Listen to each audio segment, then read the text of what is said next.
Guys, good morning. అందరూ ఎలా ఉన్నారు? ముందుగా అందరికీ ఉగాది శుభాకాంక్షలు. సో ఈ వీడియో చూసేసరికి ఉగాది అయిపోయి ఉంటుంది కాబట్టి మీరు బాగా సెలబ్రేట్ చేసుకుంటారని అనుకుంటున్నాను. అసలు డేస్ ఎలా గడుస్తున్నాయో తెలియట్లేదు కదా, అప్పుడే ఉగాది వచ్చేసిందా అనిపిస్తుంది. సో నార్మల్ డేస్ ఏమో కానీ పండగ అంటే మనకి ఎక్కడ లేని ఎనర్జీ వచ్చేస్తుంది కదా. అందుకే నేను కూడా మార్నింగే లేచి ఫ్రెష్ అయిపోయి ఇంకా కిచెన్లోకి వచ్చేసాను. మనకి ఉగాది అంటేనే ఉగాది పచ్చడి, భక్ష్యాలు. అవి లేకుండా ఎలా చెప్పండి. అందుకే నేను ఫస్ట్ భక్ష్యాల కోసం పప్పు పెట్టేసుకుంటున్నాను. ఫస్ట్ పప్పు బాయిలింగ్కి పెట్టేసి ఇంకా నెక్స్ట్ వేరే పనులు చేసుకోవచ్చని. నాకు తెలిసి అసలు ఈ స్వీట్ అంటే ఇష్టం లేని వాళ్ళు అసలు ఉండరేమో.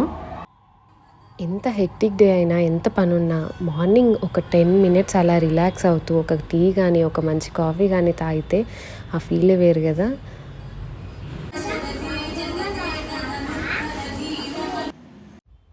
ఓకే, ఇంకా బ్యాక్ టు కిచెన్.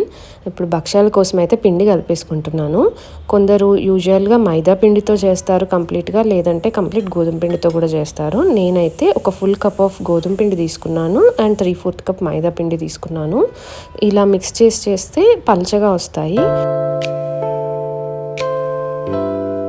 ఇప్పుడు ఈ పిండిలోకి కొద్దిగా పసుపు ఇంకా కొద్దిగా సాల్ట్ వేసేసుకొని దీంతోపాటు ఒక టేబుల్ స్పూన్ అంత ఆయిల్ కూడా వేసేసుకొని ఒకసారి అంతా డ్రై మిక్స్ చేసేసుకోవాలి. దాని తర్వాత వాటర్ యాడ్ చేసుకుంటూ పిండిని లూజ్గా కలుపుకోవాలి. ఈ కన్సిస్టెన్సీ వచ్చేలా కలుపుకున్న తర్వాత మళ్ళీ ఇంకొక స్పూన్ ఆయిల్ వేసేసుకొని మళ్ళీ ఒకసారి అంతా మిక్స్ చేసి పెట్టుకోవాలి. ఈ పిండిని ఒక 1 అవర్ మంచిగా నాననిస్తే ఇంకా భక్ష్యాలు పర్ఫెక్ట్గా వస్తాయి.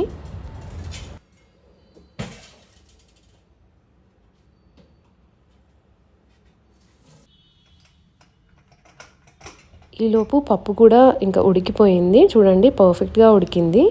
ఎంతమందికి భక్ష్యాలతో పాటు కట్టచారు కూడా ఇష్టము. నాకైతే చాలా నచ్చుతుంది. ఏం లేదు, ఇందులో ఉన్న వాటర్ని స్ట్రెయిన్ చేసేసి దాంట్లోకి కాస్త చింతపండు రసం యాడ్ చేసేసుకొని చారు చేస్తే చాలా బాగుంటుంది. అండ్ ఇంకా పప్పు కాస్త ఆరేలోపు నేను పులిహోర కోసం రైస్ పెట్టేసుకుంటున్నాను. కాస్త ఆరిన తర్వాత ఇంకా పప్పుని గ్రైండ్ చేసేసుకోవడమే. కొంతమంది పప్పులోనే డైరెక్ట్గా బెల్లం కానీ షుగర్ కానీ యాడ్ చేసేసి గ్రైండ్ చేసుకుంటారు. నేను మాత్రం కాస్త పాకం చేసి యాడ్ చేస్తాను. అలా చేస్తే కొద్ది రోజులు స్టోర్ ఉంటుందన్నమాట. ఎందుకంటే భక్ష్యాలు మనం ఇయర్లీ 1 or 2 చేస్తాం కాబట్టి కొద్దిగా ఎక్కువ చేసుకుంటే అట్లీస్ట్ వాటిని ఒక 2-3 డేస్ ఎంజాయ్ చేస్తూ తినొచ్చు. నెక్స్ట్ ఇంకా ఇక్కడ బెల్లం కట్ చేస్తున్నాను.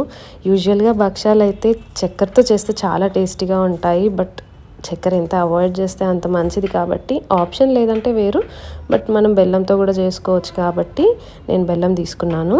అండ్ మనము ఒక 1/2 kg పప్పు తీసుకుంటే ఒక 400 grams బెల్లం కానీ షుగర్ కానీ సరిపోతుంది.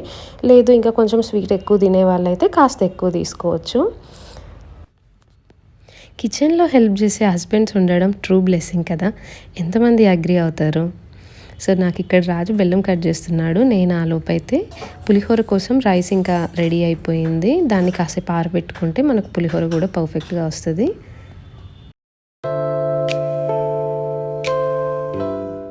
నెక్స్ట్ ఇంకా పాకం కోసం బెల్లం పెట్టేసుకుందాము. ఇందులోకి ఒక 1/2 టీ గ్లాస్ వాటర్ వేసేసుకోవాలి. జస్ట్ బెల్లం తడిసేంత వాటర్ వేస్తే చాలు. అండ్ ఇంకా బెల్లం కరిగితే చాలు, ఏం పాకం అంతా రానవసరం లేదు. ఇప్పుడు ఇందులోకి ఒక టీ స్పూన్ అంత ఇలాచీ పౌడర్ యాడ్ చేసుకోవాలి. అండ్ దీంతో పాటు నేను సోంపు కూడా వేసుకుంటాను. సో ఈజీ డైజెషన్ అవ్వడానికి హెల్ప్ అవుతుందని. మీకు నచ్చకపోతే మీరు అవాయిడ్ చేయొచ్చు. అండ్ ఇది కంప్లీట్గా మెల్ట్ అయిపోయింది. ఇంకా మనము గ్రైండ్ చేసుకున్న పప్పుని ఇందులోకి వేసేసుకొని ఏ లంప్స్ ఫామ్ అవ్వకుండా మంచిగా మిక్స్ చేసుకోవాలి. ఇలా పాకం చేస్తే ఏంటంటే మనకు ఈ మిక్స్ అనేది ఒక 15 to 20 days వరకు స్టోర్ చేసుకోవచ్చు అన్నమాట ఫ్రిడ్జ్లో. సో మనకి కావాల్సినప్పుడు భక్ష్యాలు ప్రిపేర్ చేసుకోవచ్చు.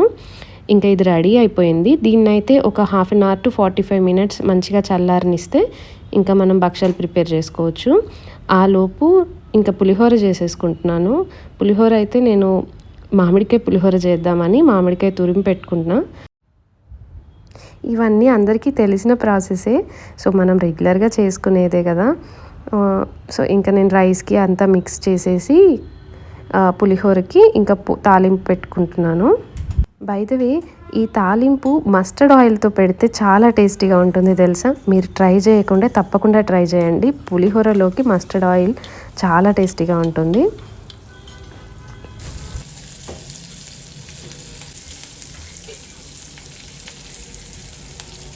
మన ఫస్ట్ మ్యాంగోస్ ఉగాదితోనే స్టార్ట్ అవుతాయి కదా. సో నేనైతే ఇదే ఫస్ట్ అనమాట ఈ సీజన్లో. అందుకే ఇంకా మామిడికాయ పులిహోర చేయాలనిపించింది. సో ఇక్కడ ఇంకా పోపు కలిపేసుకుంటున్నాను. మన పులిహోర అయితే రెడీ అయిపోయింది.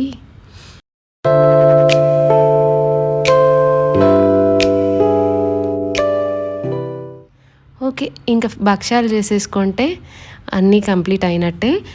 భక్షాలు నెయ్యితో చేస్తే చాలా బాగుంటాయి కదా. సో నెయ్యి ఇక్కడ కరగడానికి పెట్టేసి భక్షాలు చేస్తున్నాను. నేనైతే ఇలా ఒక కవర్ పైన చేత్తోనే చేస్తాను.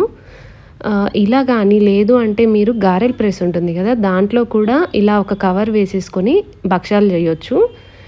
ఎంతమందికి భక్షాలు ఇలా పల్చగా చేస్తే నచ్చుతుంది? యూజువల్గా మన సైడ్ తెలంగాణలో అయితే కాస్త లావుగానే చేస్తారు. నాకు మాత్రం ఇలాగే నచ్చుతుంది. నేను అంత పర్ఫెక్ట్ కాదు, బట్ ఇయర్ బై ఇయర్ ఇంకా బాగా నేర్చుకుంటున్నాను. పర్లేదు, బాగానే చేస్తాను, బట్ ఇంకా కూడా పర్ఫెక్ట్ అవ్వాలి. ఎంత చేసినా ఎందుకో మన అమ్మ చేసిన టేస్ట్ అయితే రాదు కదా. అగ్రీ అవుతారా?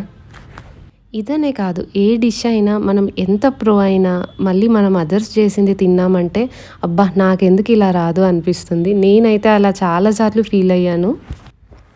ఓకే, నేను ఈ భక్షాలు ఫినిష్ చేసేలోపు రాజు ఇంకా పూజ గదిలో అంతా సెట్ చేసేసి పచ్చడికి కూడా అన్నీ ప్రిపేర్ చేసి పెట్టాడు.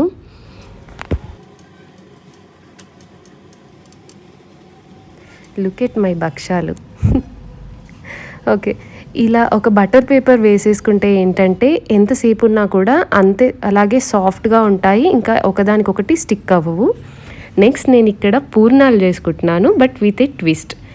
ఆయిల్లో కాకుండా నేను పొంగడాలు చేసేది ఉంటుంది కదా, దాంట్లో చేస్తున్నాను అనమాట. కాస్త నెయ్యి యాడ్ చేసి ఫస్ట్ పిండి వేసేసి ఇంకా నెక్స్ట్ దాని మధ్యలో పూర్ణం పెట్టేసి మళ్ళీ పైనుంచి పిండి వేస్తున్నాను. కొంచెం ఆయిల్ అవాయిడ్ చేయడం బెటర్ అని ఇలా ట్రై చేశాను, బట్ ట్రస్ట్ మీ, మీరు ఖచ్చితంగా ట్రై చేయండి. మా పిల్లలు అయితే ఇవి చాలా బాగా ఎంజాయ్ చేశారు. భక్షాల కన్నా కూడా ఇవి ఎక్కువగా తిన్నారు. అండ్ ఇందులో స్వీట్ క్వాంటిటీ తక్కువగా ఉంటుంది కాబట్టి వాళ్ళు ఎక్కువగా తిన్నా ప్రాబ్లం ఉండదు. అండ్ నెయ్యితోనే మనం కాలుస్తున్నాం కాబట్టి టేస్ట్ కూడా బాగుంటుంది.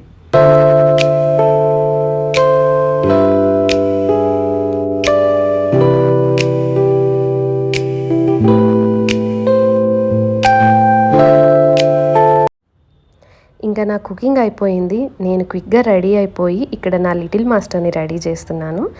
శ్రీ పెద్ద అయిపోయాడు కాబట్టి వాడి ఓన్గా వాడు రెడీ అయిపోతాడు, బట్ నీహుకి మాత్రం ఇంకా నేను చేయాలి. ఒక్కోసారి అనిపిస్తుంది పిల్లలు పెద్ద అయిపోతుంటే మన మీద డిపెండ్ అవ్వడం తగ్గిపోతుంది కదా. అది ఒక్కోసారి సంతోషాన్ని ఇస్తుంది, అట్ ద సేమ్ టైం బాధని కూడా ఇస్తుంది. అండ్ ఇక్కడ నా లిటిల్ మాస్టర్స్ ఇద్దరు కలిసి పచ్చడి ప్రిపేర్ చేస్తున్నారు. ఈసారి డిఫరెంట్గా వాళ్ళతో చేయించాను అనమాట. లైఫ్ కూడా ఉగాది పచ్చడి లాంటిదే కదా, అన్నీ కరెక్ట్గా ఉంటేనే లైఫ్ కూడా బ్యాలెన్స్డ్గా పర్ఫెక్ట్గా ఉంటుంది. Okay, let's end this video. మా పూజ కూడా అయిపోయింది. సో ఇంకా మన ఛానల్ని ఎవరైనా సబ్స్క్రైబ్ చేసుకుని ఉండకపోతే ప్లీజ్ డూ సబ్స్క్రైబ్. అండ్ అందరికీ మళ్ళీ ఒకసారి హ్యాపీ ఉగాది.